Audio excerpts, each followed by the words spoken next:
بسم الله الرحمن الرحيم. الحمد لله رب العالمين، والصلاة والسلام على سيد المرسلين نبينا محمد وعلى آله وصحبه أجمعين، أما بعد.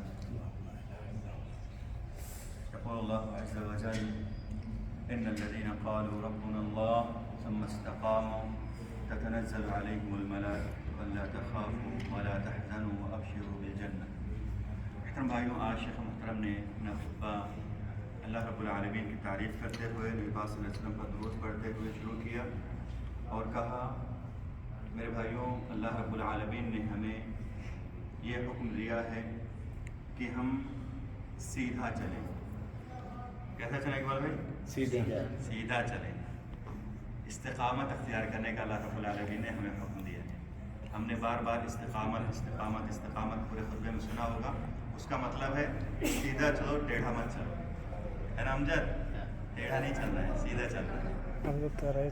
اللہ رب العالمین ہم سب کو صراط مستقیم پر چلائے. اللہ رب العالمین ہمیں استقامت اختیار کرنے کی توفیق عطا فرمائے. میرے بھائی، استقامت کیا ہے؟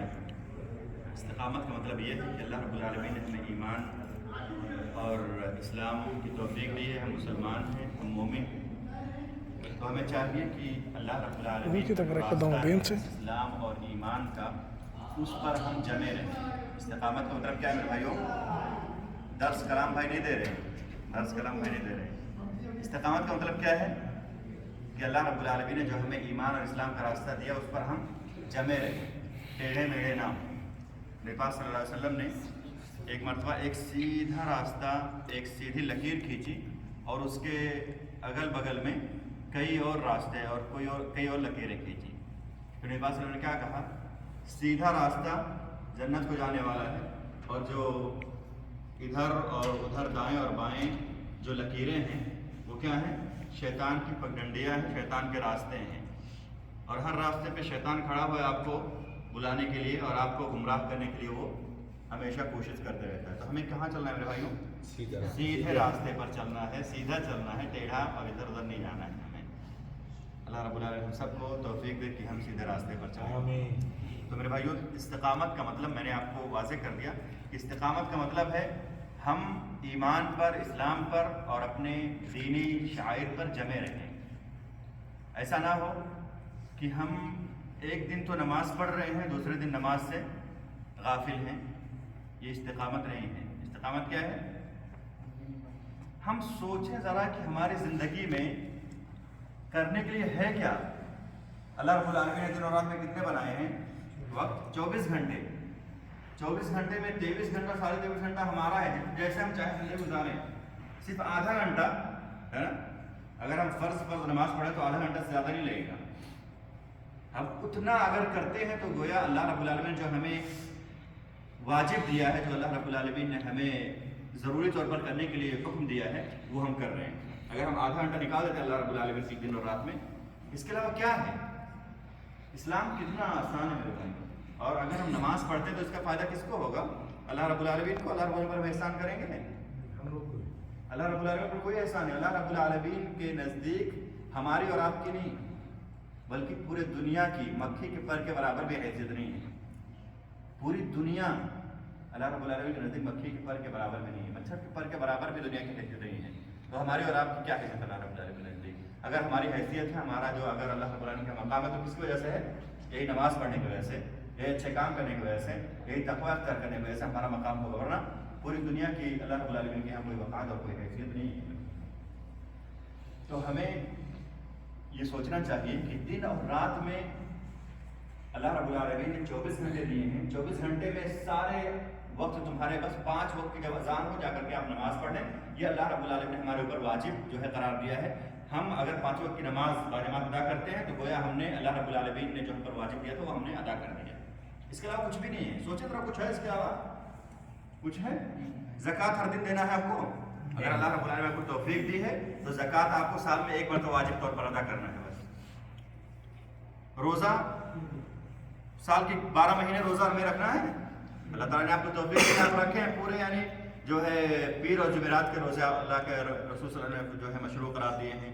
ہر مہینے کے 3 دن کے روزے صلی اللہ علیہ وسلم نے مشروع قرار دیے ہیں. اس طرح سے عرفہ اور جو ہے عاشورہ کا روزہ صلی اللہ علیہ وسلم نے مشروع قرار دیا ہے.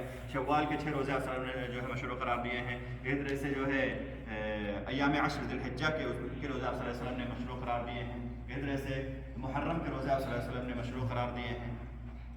لیکن جو فرض روزہ ہے وہ کتنا ہے؟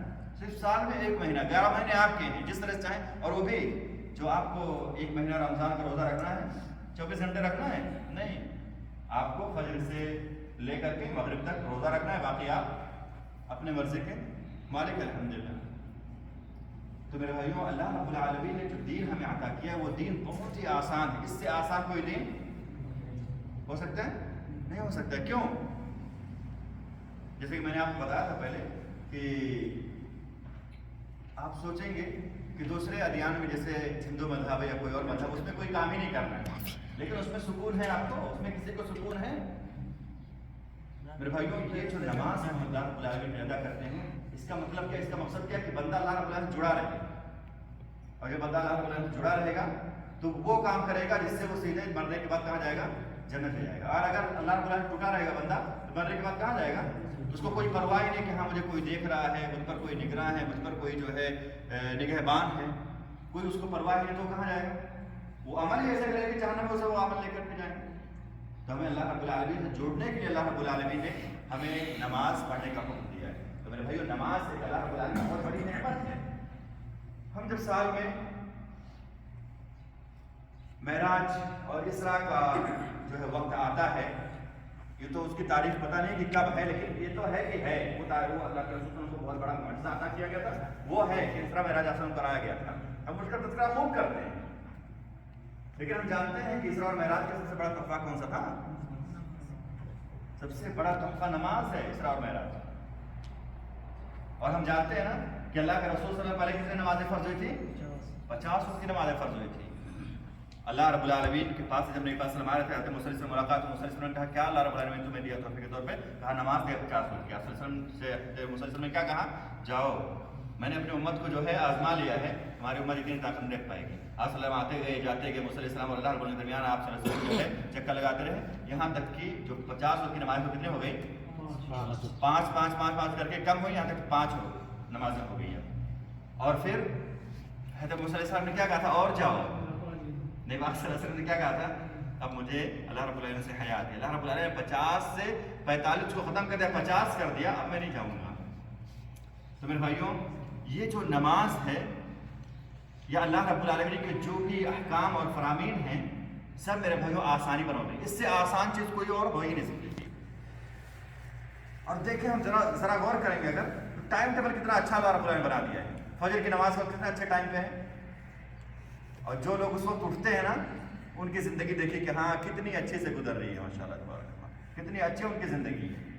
اور ہمیں اللہ رب العالمین نماز کے لیے اٹھا کر کے یعنی یہ ٹائم ٹیبل بتانا چاہا, اور غیروں نے ہم سے سیکھ کر کے اس وقت اٹھنا شروع کر دیا, اور ہم جو ہے نماز میں اگر اٹھتے بھی ہیں تو اس کے بعد سو جاتے ہیں. اللہ رب العالمین کو توفیق دے, ہم اللہ تعالیٰ کو توفیق دے کہ ہم نماز کے وقت اٹھیں اور اس کے بعد اپنے کام کریں. کتنی برکت ہے. نبی صلی اللہ علیہ وسلم نے کیا کہا؟